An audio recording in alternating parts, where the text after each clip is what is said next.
el primero que empieza a moverse realmente está haciendo el ridículo y todo el mundo lo está viendo como un objeto anacrónico. Pero de pronto viene uno más y lo sigue. Y entonces ellos pueden hacer un equipo. Y entonces, ¿cómo con un solo seguidor? El primer seguidor es el más difícil de conseguir, porque después se va sumando otro, y después ya hay un impulso, y el impulso ya se vuelve la moda y cambia la cultura. Ahora los que son ridiculizados son los que no participan, y los que comienzan a sentirse incómodos son los que están sentados. ¿Qué hay de semejante a esto en cuanto el evangelio y el movimiento del reino de Dios? Quiero escucharlo a usted. Debemos salir a bailar. ¿Qué significa eso? Que aunque hagamos el ridículo al principio, tenemos que empezar por algún momento. Creo que en la predicación del evangelio y el hacer discípulo y el vivir como cristiano es romper la cultura, es en contra de la cultura, y es algo literalmente a la luz de la cultura vergonzoso. Ninguno de nosotros se siente cómodo en comenzar una conversación para compartir el evangelio. ¿Quién se siente cómodo? Es algo vergonzoso. Entonces, cuando tú vas a hablar del evangelio, el contenido mismo del evangelio va en contra de todos los parámetros, de todos los argumentos, de todos los principios de la sociedad. Entonces, es algo también vergonzoso. Es vergonzoso también que las personas te ridiculicen, que las personas te rechacen, o que las personas no quieran hablar contigo, o te digan, no, yo no estoy para eso. Es vergonzoso todas esas cosas, pero dice Pablo, pero no me avergüenzo del evangelio, porque es poder de Dios para salvación. Entonces, se necesita para iniciar el movimiento vencer la vergüenza. Estar dispuesto a ser el único, porque al contrario a esto, estás haciendo lo correcto. Recuerden que el propio Señor Jesús dijo que el que se avergüence de él delante de los hombres, él se avergonzará de ellos delante de nuestro Padre que está en los cielos. Pero cualquiera que testifique y le confiese delante de los hombres, Jesús le confesará delante de su Padre que está en los cielos. Entonces, hay que romper, vencer la vergüenza, aunque esté solo en ella. Ahora, ¿qué otro principio aprendemos?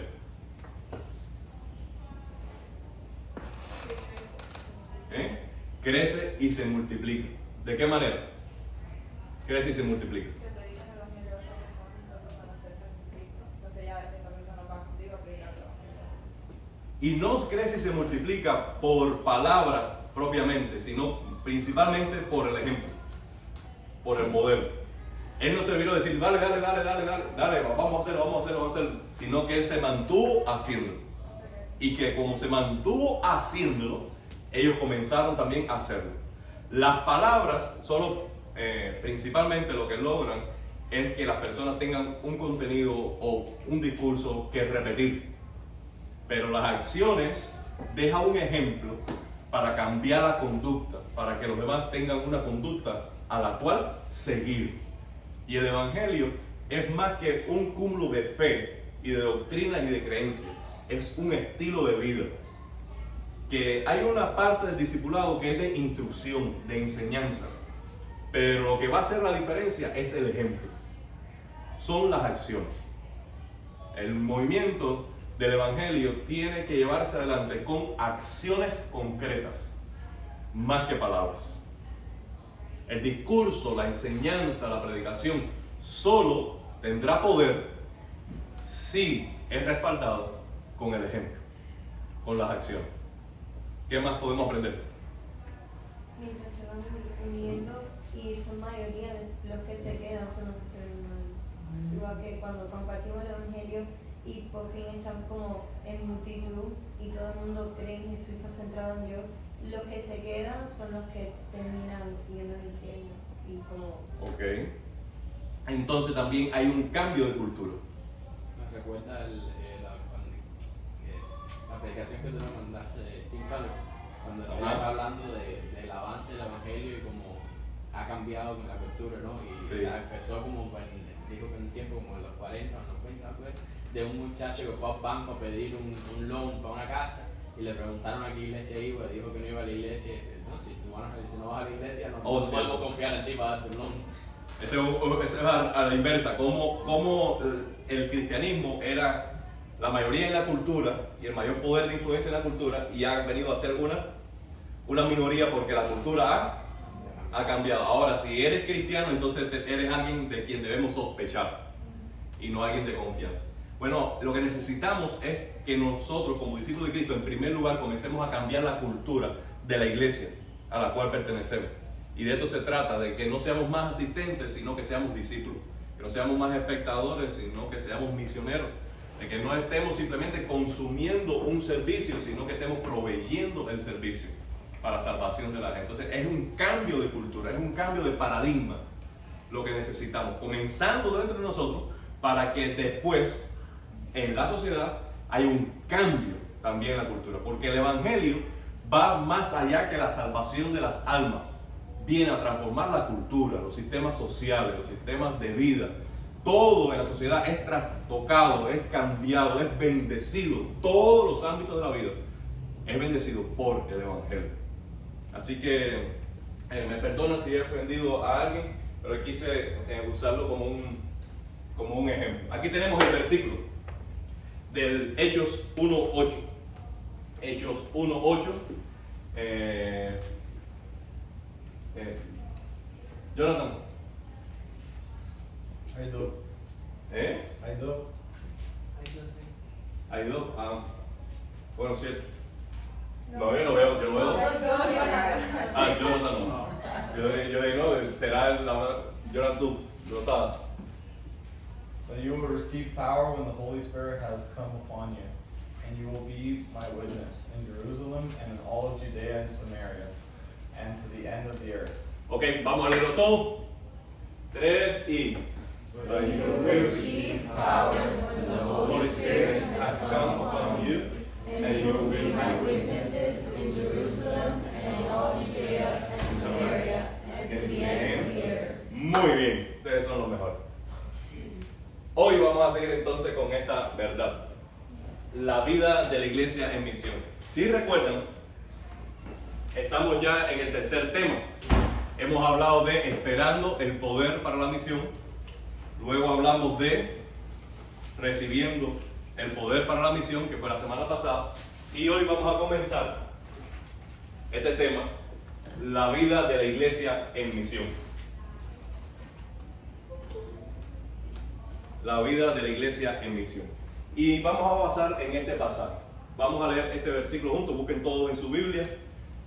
Si tienen nueva versión internacional, aquí la tienen delante. Cualquier otra versión que quieran buscar. Hechos, capítulo 2, versículo del 41 al 47.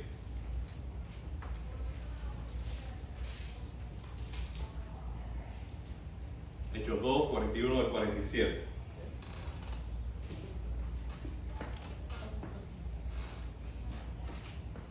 Susan, ¿quiere leerlo para nosotros, por favor? Please. Cotoya. Así pues, los que recibieron su mensaje fueron bautizados, y aquel día se unieron a la iglesia unas 3,000 personas. Se mantenían firmes en la enseñanza de los apóstoles, en la comunión, en el partimiento de pan y en la oración. Todos estaban asombrados por los muchos prodigios y señales que realizaban los apóstoles. Todos los creyentes estaban juntos y tenían todo en común. Vendían sus propiedades y posesiones y compartían sus bienes entre sí según la necesidad de cada uno. No dejaban de reunirse en el templo ni un solo día. De casa en casa partían el pan y compartían la comida con alegría y generosidad, alabando a Dios y disfrutando de la estimación general del pueblo. Y cada día el Señor añadía al grupo los que iban siendo salvos. Muy bien. Normalmente las iglesias en nuestra cultura surgen de esta manera. Una iglesia o un grupo de personas o algunos cristianos desean comenzar una iglesia. Para comenzar una iglesia, normalmente lo que quieren buscar en primer lugar es un presupuesto. Teniendo un presupuesto, entonces pueden pensar en cómo tener un staff un ministro de educación, un ministro de jóvenes, un ministro de adoración y hacen así un staff. Teniendo un staff que es contratado, entonces pueden pensar en cómo empezar a movilizar dinero, levantar fondos para comprar o construir un templo. Luego que tienen un templo, empiezan a diseñar un programa. Y luego que tienen un programa, empiezan a desarrollar marketing para que las personas vengan al programa. El resultado de esta estrategia es que tienen una vez más una congregación de asistentes a la cual tienen un programa y profesionales que son los que llevan adelante el ministerio, sustentado por el talento y la economía que pueda tener esa congregación. ¿Me siguen la idea? Ese es el diseño más tradicional de los Estados Unidos de cómo se hace, cómo comienza una iglesia. Ahora, ¿cuál es el diseño bíblico para comenzar iglesia? En primer lugar, no existe ese término plantar iglesia en la Biblia. Lo que existe en la Biblia es el mandamiento de hacer discípulos. Entonces, ¿cómo comenzó la primera iglesia? ¿Cómo comenzó la primera iglesia? Un grupo de personas, es decir, individuos que tuvieron una experiencia con Cristo en su vida, su muerte y resurrección. Esas personas, después de tener una experiencia con Cristo, se convirtieron al Evangelio. Dejaron sus pecados, se arrepintieron y tuvieron un nuevo nacimiento. Nacieron como hijos de Dios. Al ser hijos de Dios, comienzan a reunirse juntos en amor y en adoración. Reciben el poder del Espíritu Santo y comienzan a hablar el Evangelio, y la comunidad pequeña inicial se multiplica en una más grande, y esta es la vida que caracteriza una iglesia comenzada así. Quisiera que ustedes mentalmente puedan hacer el paralelo entre una iglesia de modelo tradicional contemporáneo al estilo de empresa o corporación o negocio y la iglesia del Nuevo Testamento al estilo de Jesús como familia del reino de Dios, como comunidad de discípulos en misión. ¿Qué puntos de diferencia hay entre uno y otro que puedan ver? ¿Me siguen? Ok, les voy a dar 30 segundos ahí para que lo piensen.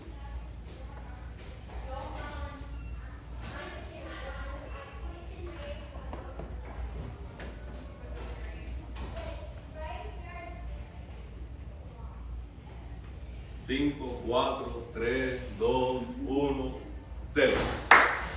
Allá vamos. Díganme. Por favor. En la iglesia contemporánea como tal se ve a la iglesia como si fuera el templo, ¿no? La iglesia es el templo. Ajá. Entonces, Ok. No, uno hasta dice voy a la iglesia, como Ok. a un lugar. Porque somos un building. Sí. Aunque sabemos que no, pero estamos muy enfatizados, muy enfocados en el edificio. sin embargo, la iglesia tradicional era solo un grupo de personas, de Somos creyentes que se reunían juntos, no necesitaban necesariamente un templo, sino en cualquier lugar mientras estaban juntos, estaban en iglesia. Son iglesias. Son iglesias. Muy bien. Otra diferencia, otro contraste.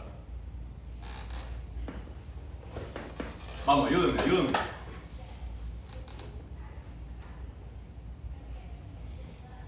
Es un programa que la gente va a recibir y una iglesia de hecho todos se sentían uno a los otros. Ok. Un programa que se presenta y la gente lo recibe, y en la iglesia de los hechos todos tenemos dones y ministerios para servirnos mutuamente. Entonces, los programas, ¿quiénes lo dirigen? Los líderes o pastores. Los profesionales. Pero en la iglesia del Nuevo Testamento todos somos ministros. ¿Ok? ¿Qué otra diferencia? ¿Qué otra diferencia puede haber? ¿Están locos por decir algo? Yo creo la expansión, creo que una corporación es gente entrar, salen, pero así se sale, pero Crece tanto como puedan asistir al edificio. Aquí caben 50 personas, eso es lo que podemos crecer. Cuando crezcamos, ¿qué hacemos? Cuando llenemos aquí 50 personas, ¿qué otra opción tenemos? O edificio más grande o otro servicio. U otro servicio. Pero al final estaremos limitados con...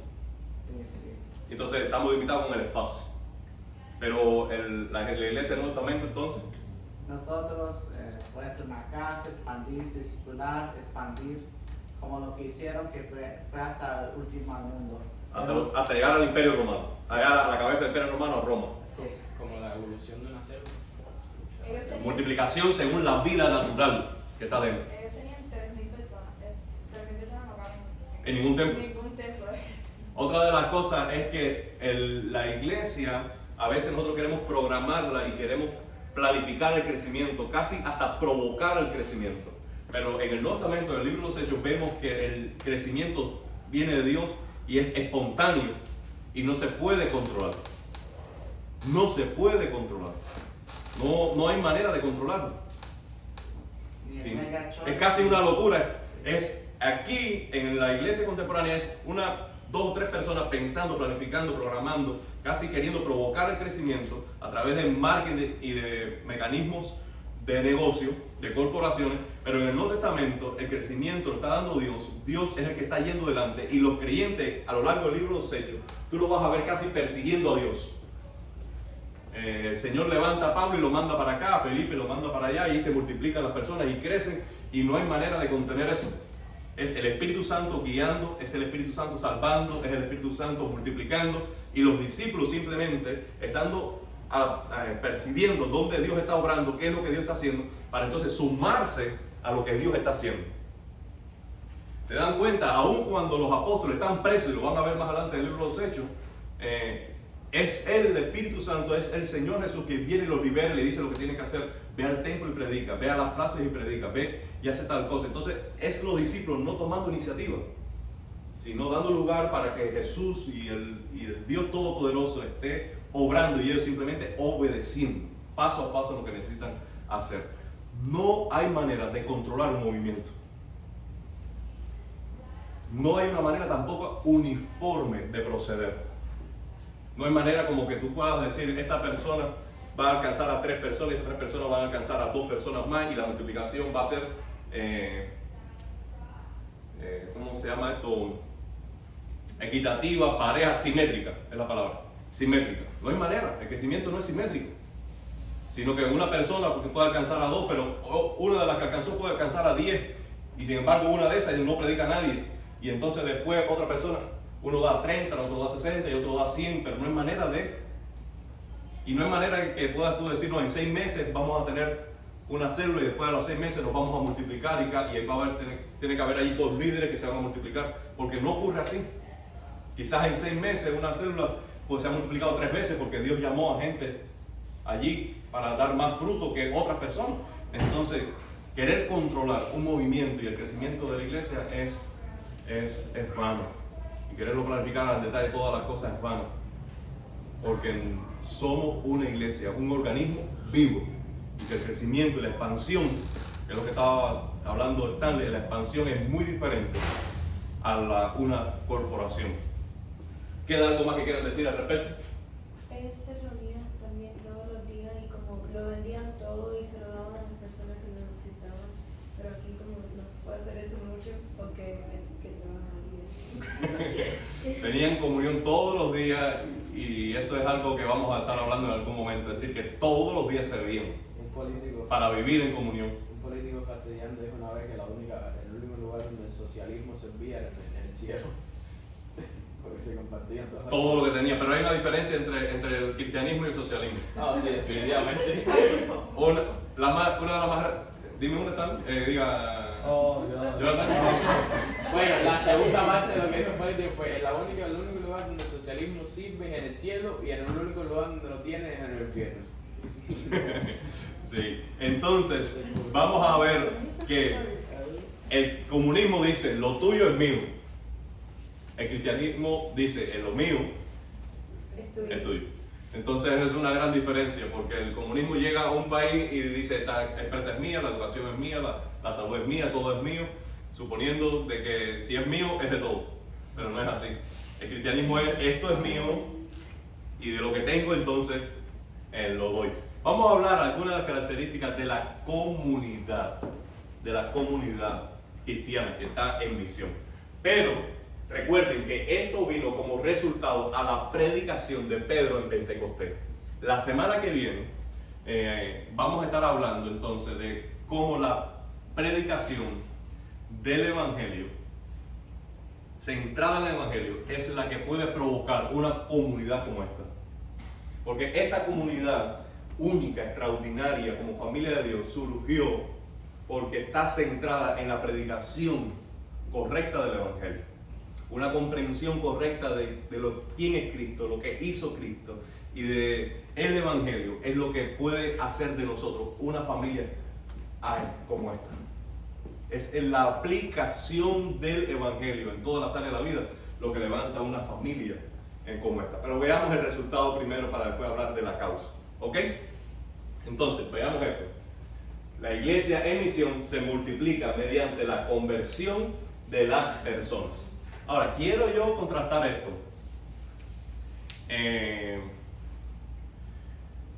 Normalmente, ¿cómo crecen las iglesias hoy en día? Quiero que hablen. ¿Cómo crecen las iglesias hoy en día? Se dan en familia. ¿Con la familia. ¿Cómo? La familia predica a los miembros. A los niños y los niños. Los niños crecen en el evangelio o predican a un primo. Eso es algo importante. Bueno, vamos a pensar en la primera parte de lo que tú dices, Abraham. Cuando nosotros tenemos el crecimiento de una iglesia solamente porque Susan, su mamá es cristiana y a la vez su mamá es cristiana porque su abuela es cristiana, cuando tenemos una iglesia que crece de esa manera nada más, lo que tenemos es una cultura cristiana, pero no iglesia. Porque lo que puede provocar o construir o edificar una iglesia son simplemente la conversión de las personas. La conversión. La iglesia realmente crece a través del nuevo nacimiento, como en cualquier familia. ¿Cómo tú llegas a ser parte de tu familia, Emily? Simplemente naces. Naciste y eres parte de la familia Costoya o de la familia Rodrigo Pescador. Naciste. Entonces, ¿cómo tú llegas a ser parte de la familia de Dios? Tú tienes que nacer de nuevo. Ahora, pero si somos iglesia simplemente porque yo tengo hijos y los hijos los traigo a la iglesia y ellos a su vez traen a sus nietos, pero no hay nuevo nacimiento, no hay conversión, simplemente tenemos personas con una cultura cristiana, pero no somos iglesia. Porque cada persona necesita tener una experiencia con Cristo y nacer de nuevo para llegar a ser iglesia de Cristo. La otra forma en que normalmente crecen las iglesias es por movimiento de iglesia en iglesia. Aquí hay una iglesia y aquí tenemos una iglesia vecina. Iglesia A, iglesia beta, alfa y beta. Entonces, alfa comienza a crecer, pero en un momento beta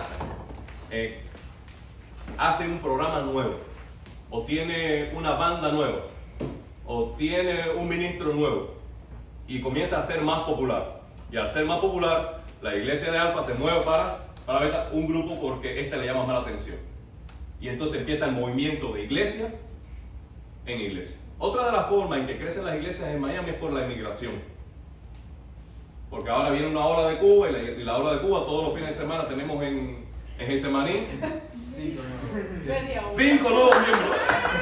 Y gloria a Dios que vienen, porque los queremos aquí porque esta es casa de Dios y puerta del cielo. Los queremos aquí. Pero no podemos estar satisfechos con ese crecimiento por emigración, porque la iglesia crece solamente por conversión. Nosotros no estamos llamados a pescar en pecera. Es decir, si yo fuera a casa de Lorena y con una pita y carnada le tiro a la fuente que tiene en el patio, yo creo que sale Jorge y me corta la cabeza. Aquí estoy, yo soy tremendo pecador. No. Nosotros somos llamados a ser pescadores de hombres, pero fuera, no mover de una iglesia a otra y de una iglesia a otra. Nuestra misión no es convencer a otros cristianos a que se sumen a nosotros. Nuestra misión es predicar el evangelio para que haya conversiones y que esas conversiones traigan el crecimiento de la iglesia. Nuestra satisfacción va a ser la salvación de las almas, no la permuta de los miembros. Porque simplemente trasladar de Miami a Coral Gables no es trasladar necesariamente gente al cielo. Nosotros necesitamos mover gente de la ciudad de Miami al cielo. Entonces, en este caso, por ejemplo, de que estamos comenzando una iglesia, nosotros lo que más necesitamos es que hayan discípulos que quieran ir y hacer discípulos y predicar el evangelio para que personas que no han escuchado nunca el evangelio o que no son miembros de la familia de Dios vengan a ser hijos de Dios. Esta es la misión principal. El crecimiento, la multiplicación de la iglesia en misión viene por la conversión. Miren, esto es historia. Aquí tenemos San Abraham. Vamos a ver, vamos a hacer Quisiera ver dónde está el mouse. Se escondió. Salió en bajo. Escuchen esto. Espíritu Santo. Abrancito, ¿qué fecha fue eso? Lo metí en problema. No se acuerda. Pública de fe, yo te bautizo en el nombre del Padre, y del Hijo, y del Espíritu Santo. El 30 de febrero fue eso. ¿Sí? Nadie se enteró. Lo pensó por un momento. Nadie se enteró. Lo pensó por un momento. Pues aquí tenemos, cuando hay una conversión genuina, debe ser seguida por un bautismo. Recuerden, el bautismo, ¿qué es? Obediencia. Es una obediencia a un mandamiento. ¿Qué más? Una declaración de fe en Cristo. Además, Una reflexión de un cambio interior. reflexión, es decir, que tú comprendes. Es decir, tú necesitas comprender bien el evangelio y del cambio que ha hecho en tu vida para después dar un testimonio público. Pero también recuerden este detalle: el bautismo es una señal del pacto con Cristo. Así como en el Antiguo Testamento, para pertenecer al pueblo de Israel, el pacto era la circuncisión de los hombres, en el Nuevo Testamento la señal del pacto es el bautismo. Es decir, tú estás dando un testimonio de tu compromiso radical de que Jesucristo es el Señor de tu vida y que tú realmente moriste bajo las aguas, moriste al pecado, moriste a ti mismo, moriste a tu agenda personal, para que cuando resucite, cuando te levantes del agua, de allí en adelante, Cristo sea el que viva a través de ti. Y es muy importante rescatar la importancia del bautismo. La importancia del bautismo no es simplemente un rito, no es simplemente un acto o una ceremonia religiosa. Es la señal de un pacto, de que tú moriste al pecado, tú moriste al mundo, tú moriste a ti mismo, tú moriste para que de ahí en adelante sea Cristo quien viva a través de tu vida. Y eso es lo que debe caracterizar a cada discípulo el resto de su vida. Recordar que el bautismo es un acto de un día, pero su importancia y su implicación es un estilo de vida que debe acompañarte hasta que partas con el Señor. Una conversión de esa manera produce discípulos radicales. Discípulos que sí pueden ser parte de un movimiento de Dios en la ciudad para las naciones que transforme las culturas. Porque desde el mismo inicio tú estás haciendo un pacto. No es que estás simpatizando con Cristo. ¿Ven la diferencia? No es que tú quieres ser miembro de una iglesia.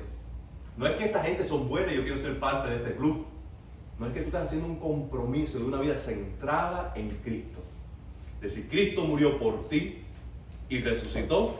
Ahora tú mueres para ti mismo, para de ahí en adelante vivir para aquel que murió y resucitó por ti. Y esto motivado por amor a Él. ¿Tú te imaginas conversiones de personas que desde el mismo inicio tienen esto claro? Es más, yo les digo que hoy en día personas mueren de viejos y nunca llegan a comprender esta implicación del bautismo para sus vidas. Es más, les digo, hay muchas personas que llegan a bautizarse sin ser cristianos y sin comprender el evangelio. Y una vez que es parte de una iglesia y ellos creen que son cristianos, se ven con la licencia de vivir como quieran, siendo dueños de sus propias vidas, siendo los señores de sus propias vidas, siendo los dioses de sus propias vidas, y tienen la fantasía de que van a ir al cielo. ¿Y cómo tú convences a una persona con cultura cristiana que no se ha convertido, pero que es miembro de una iglesia local, de que necesita nacer de nuevo? Dime, Johnny.